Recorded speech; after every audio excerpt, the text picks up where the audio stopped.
Inilagay niya ang party dress sa kanyang bag at binitbit ang kanyang sapatos. Suot ang towel robe ng lalaki. She locked the door of his cottage behind her at tinungo ang kanyang sariling cottage na nasa katabi lamang. Nag-text siya sa kanyang secretary at mahigpit na ipinagbiling na huwag siyang gagambalain sa kanyang cottage kinabukasan. Mauna na kayo magsibalik sa Maynila. Sabi niya. Anyway, linggo naman bukas. Magpapahinga na muna ako dito at susunod na lang ako. Yes, Miss Valdez. Sagot ng sekretarya niya at tiniyak nito na nasabihan lahat ang kinauukulan tungkol sa instruction ng boss. Kapag may ganitong instruction si Amanda Valdez, kailangang masunod ito to the letter. Pero bakit gusto niyo magpaiwan dito sa resort? Inis na tanong ni Chris Montales, ang company lawyer na matagal nang may gusto kay Amanda. Nagtapat na ito ng pag-ibig, pero tinawanan lamang ito ng dalaga. Aba, ewan, sabi ng vice president na si Henry. May bala ka bang tawagan siya tanungin kung bakit? Napalunok ang abogado. Of course not. You know I would not dare that. Alam kasi nito na sisigawan siya ng mabangis na Chief Executive Officer ng Valdez Group of Companies. Pabalikwas na bumangon mula sa pagkakahiga si Amanda nang masinaga ng araw ang kanyang muka. Nakatulog pala siya na hindi na isara ang bintana. Nakatulog siya na suot ang towel robe ng estrangherong nakasama niya kagabi. Naramdaman ni Amanda na nananakit ang buo niyang katawan. Naalala niya ang naganap kagabi. Ang lahat ng ito ay nangyari kagabi na ni walang namamagitang salita sa kanila ng estranghero. Isang gabing nawala siya sa kanyang sarili. Isang gabing kailangan niyang kalimutan pagkatapos. Pero hindi niya naisip na ang gabing ito ay magpapabago sa takbo ng kanyang buhay. Isang gabing magdadala muli sa kanya sa piling ng lalaking nag-iwan ng tatak sa kanyang pagkatao. Tinungo ni Amanda ang bintana ng kanyang cottage at tinanaw ang kabilang cottage na kinaroroonan ng estranghero. Alam niya na naroon pa ito para mapagmasdan niya sa liwanag ng araw. But at the same time, she wished he was not there anymore. Baka hindi niya malaman kung ano ang mararamdaman o gagawin kapag bigla silang nagkaharap. Wala na doon ang lalaki dahil nakabukas lahat ng bintana ng cottage at may naglilinis na boy sa loob. Nakasalansan sa gilid ng pasimano ng cottage ang mga unan na wala ng punda. Obvious na papalitan na ito ng panibago. Pumuga ng hangin si Amanda. Nakaramdam siya ng ligaw na pungungulila at panghihinayang. Pero naroon din ang nadamang luwag sa puso na hindi niya nakita pa ang lalaking nakapareha niya ng isang gabing iyon.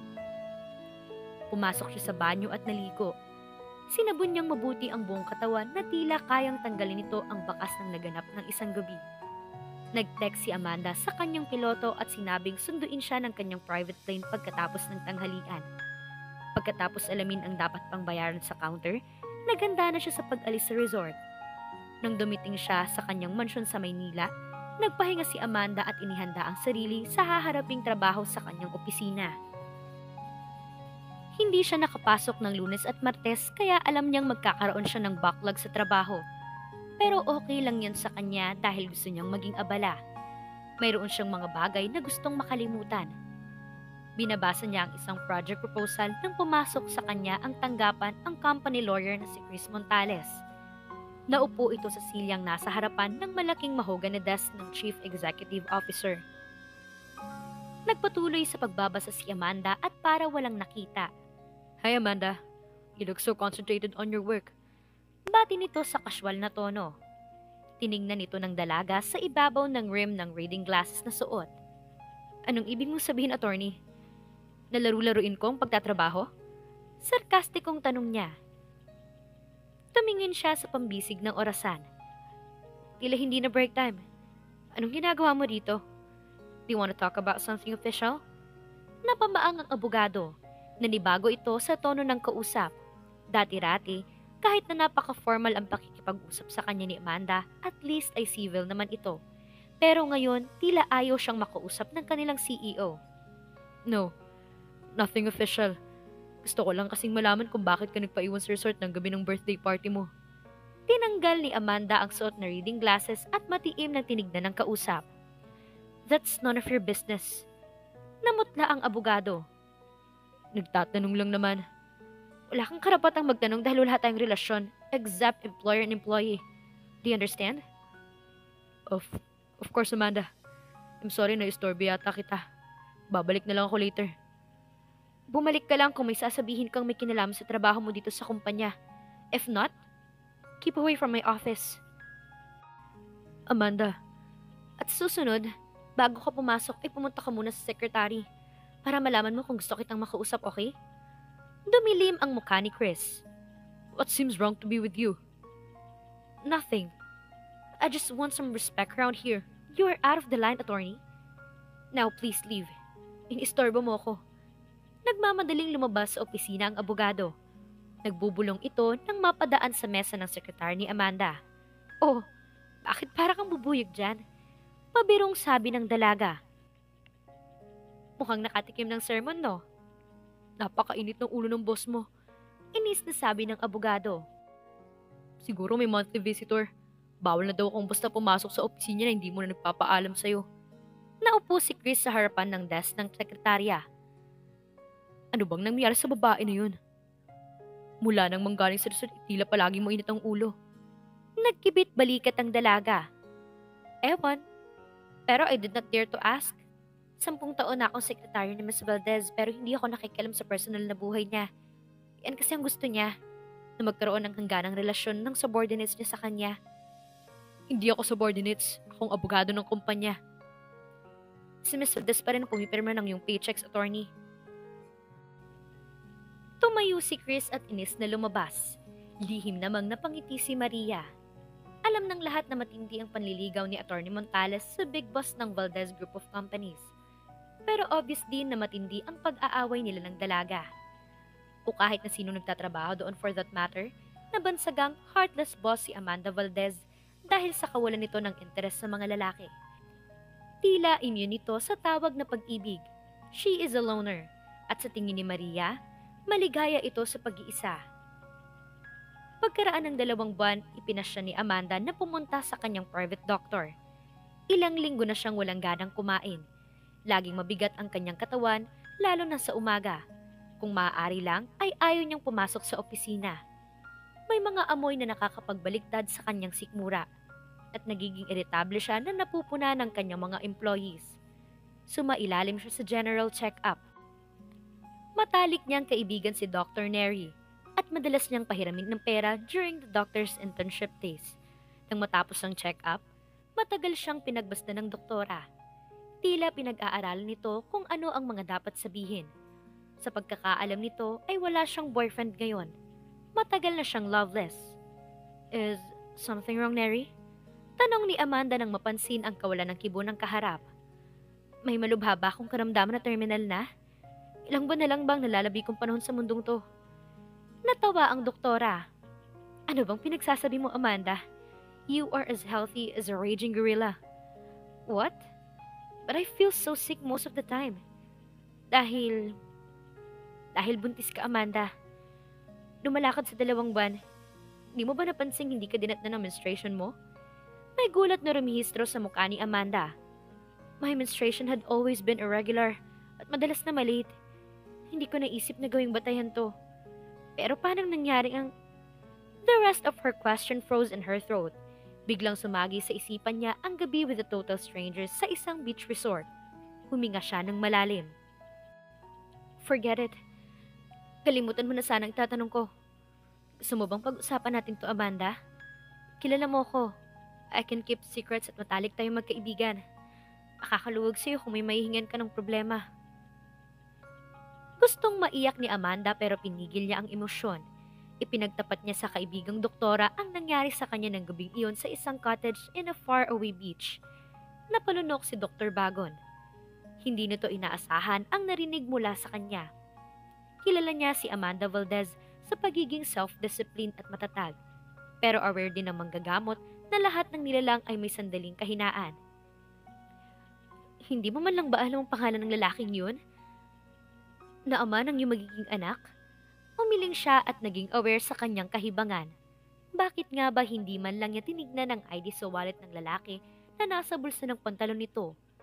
Tulog na tulog ito nang iwan niya. Well, nariyan na yan. At dapat mong alagaan ang sarili mo at sanggol na dinadala mo, Amanda. Magpe-prescribe ako ng vitamins para sa kalusugan mo at sa baby. Hinaplos ni Amanda ang muka. Neri, anong mapapayo mo maliban sa medical prescription? Anong dapat kong gawin? Dapat mong malaman kung sinong ama ng bata. Kailangang kausapin mo siya at ipagtapat ang kalagayan at paalala sa kanya man na magitan sa inyo. Pero, paano? May kaibigan kang batikang detective, di ba? Ipaalam mo sa resort na pinagtanghalan ng iyong birthday party kung sinong occupant ng cottage na katabi ng cottage mo on such date. May record namang tiyak na register ng resort. Thanks, Neri. Gagawin ko yan. Magulo ang isip ni Amanda nang lumabas siya sa klinika ng kaibigang doktora. Sa kauna-unahang pagkakataon, hindi niya malaman ang gagawin. Ang kanyang resourcefulness and efficiency seemed to have vanished into thin air. Kaya niyang pamahalaan ang kanyang 10 billion peso worth of business holdings pero hindi niya malaman ang gagawin ngayong nabuntis siya ng isang total stranger. Kainis. Naging masyado siyang excited at mainit ng gabing iyon na hindi niya naalalang sabihin sa nakasama na gumamit ito ng proteksyon. Pagdating niya sa opisina, tinawagan niya ang kaibigan niyang private detective. Pagkaraan ng 2 araw, natanggap na niya ang report, ang pangalan at pagkatao ng kanyang magiging anak. Si Miguel Gorospe, ang sumisikat na boksingero ng bansa, 31-year-old, binata at nakatira sa sariling bahay nito sa Cavite. Laging nagbababad sa Hernandez Sports Center na pag-aari ni Lawrence Hernandez. Napapikit si Amanda. Of all people on earth, ang nakasama pala niya ay isang boksingero. Isang sports na kinaiinisan niya dahil sa physical violence na involved dito. Pero hindi na mahalaga ito. Hindi na niya mababago pa ang pangyayari. Kailangan niya makausap si Miguel Gorospe na ito. Kailangan itong malaman na magiging ama ito ng anak niya. Ayon na rin sa private detective, ang araw na tiyak na naroon si Miguel sa gym ay Martes. Inayos mabuti ni Amanda ang sarili. Nagsuot siya ng blue tailored suit na lalong nagpatingkad sa kanyang kaputian. Medium heeled shoes at matching accessories. Bahagyang make-up ang nilagay sa muka at ipinusod ang buhok. Nalagi namang ayos nito dahil sa kanyang pagiging CEO. Nagbibigay sa kanya ng added maturity and authority ang nakapusod na buhok. Nagulat si Lawrence Hernandez nang bumungad sa kanyang coffee bar ang bilyonaryang kaibigan. Oh, hi Amanda. This is a surprise. Naibulalas ng negosyante. Come in. Sit down. Anong gusto mong inumin? Iced tea with lemon. Kung meron, Lawrence. Of course. Ano pang gusto mong kainin? Wala na, Lawrence. Dito ba nagsasanay isang boksingerong by the name of Miguel Gorospe? Aba, oo. Kilala mo ba siya? Naririto ba siya ngayon? Oo. Ayun nakaupo sa sofa. Kausap ang ilang mga kaibigan. I wanna talk to him. Mahalaga to, Lawrence. By all means, Amanda. Halika. Tinungo nilang dalawa ang kinaroroonan ni Miguel na may kausap na 2 lalaki na nagkataong kilala ni Amanda. Hi, Amanda. Bati ni Raymond na kasosyo ni Lawrence sa Sports Center. Tumango lamang sa kanya si Arvin Alban na nakalaban niya sa bidding ng ilang ulit pero palagi niyang natatalo. Halatang inis sa kanya ang lalaki. Miguel, ikaw ang sadya ni Amanda. Amanda, siya si Miguel Gorospe. Tumayo ang boksingero at nakipagkamay sa panauhin. Pleased to meet you, ma'am. Magalang na sabi nito. Please, have a seat. Naramdaman ng ibang naroon na gusto ni Amanda ng privacy kaya humingi ng paumanhi ito at lumipat sa kabilang section ng coffee bar. Hinagod ng tingin ni Miguel ang hindi inaasaang panauhin. Taking in her heart-shaped face, full, red lips, at napakanipis na balat. Hindi gaanong kagandahan ng babae pero impressive ang personality nito. Matangkad sa height na 5'5 feet. Mahubog ang slim na pangangatawan at maganda ang korte ng mahabang bias na mga binti. Habang pinagmamasdan siya ni Miguel, tiningnan na rin ni Amanda ang kaharap. Is there something I can do for you? Tanong ng lalaki at nagtaka si Amanda sa fluency ng boksingerong magsalita ng Ingles. May impresyon siyang hindi masyadong intelektual ang boksingero. Yes, there is one very important matter that only you can do for me, Mr. Grospe. Lumapad ang ngiti ng lalaki. Sabihin mo at titiyak kong buong kasiyahan kung gagawin ano mo nung gusto mo. Natawa ang dalaga. Baka hindi ganyan ang sasabihin mo matapos mong malaman ko anong sadya ko sa'yo. Hindi kumibo si Miguel. Tinitigan siya.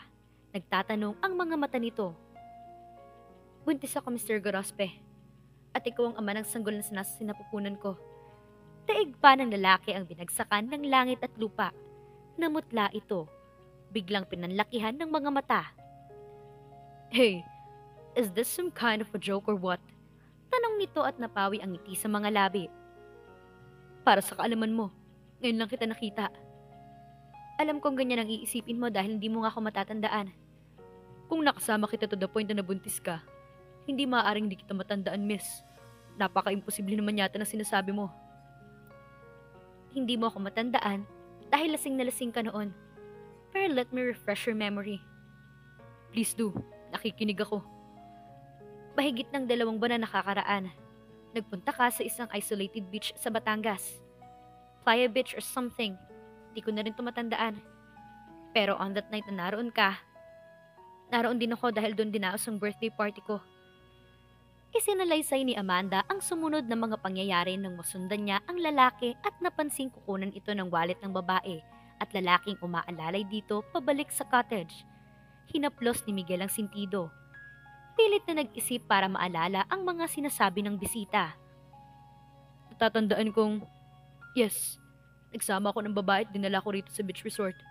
Lasing na lasing ako noon at naging malabong sumunod na mga pangyayari. Pero pagdating ng umaga, at least naman siguro ay alam mong nagkaroon ka ng karanasan ng nakaraang gabi. Kinibit ni Miguel ang mga balikat. I don't know, hindi ko matandaan to. Pero hindi ka panipaniwalang sinasabi mo. Ano ka? Another high-class girl?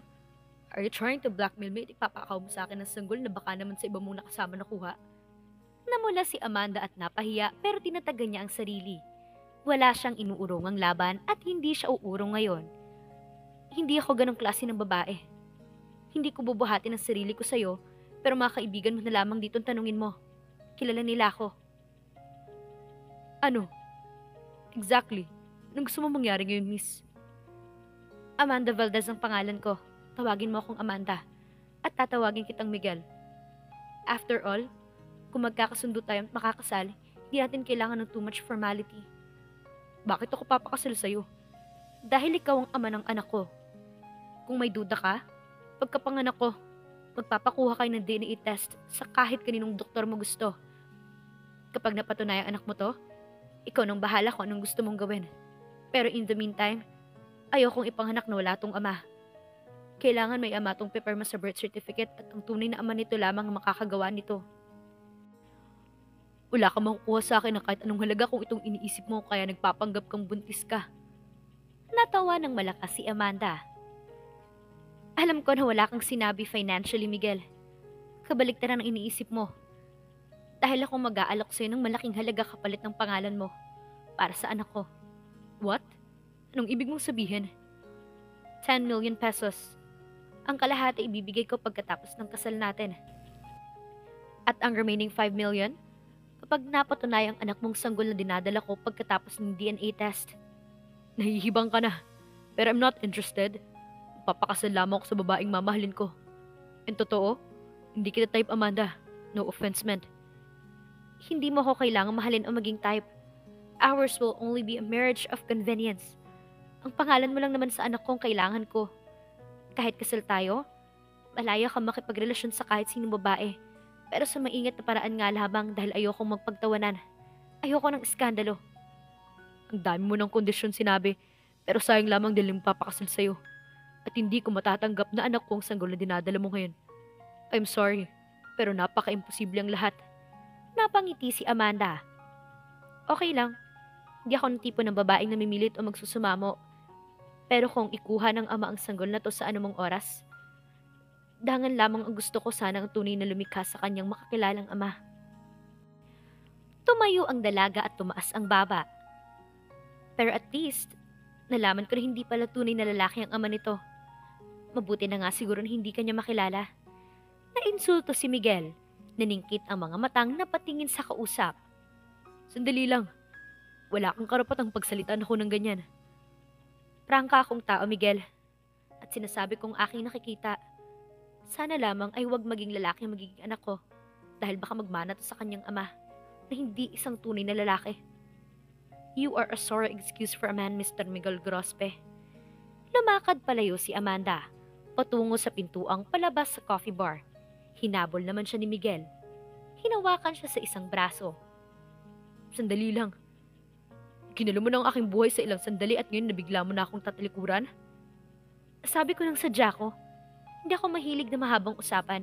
Pag alis ko dito, wala ka ng karapatan pa sa batang isisilang ko bilang ama kung sakali mo patanayan mo na anak mo nga to. May something sa tono ng babae na hindi kayang pag-alinlangan ni Miguel. Parang nakakatiyak ng husto sa mga sinabi at wala namang hinihinging pera sa kanya. Hindi nang blackmail. Bagkus, siya pa ang inalok nito ng malaking halaga. Milyon para sa kanyang pangalan. Tanggapin kaya ni Miguel ang alok ni Amanda ng kasal? Abangan susunod na kabanata. Please like, share, subscribe for more updates. Maraming salamat po.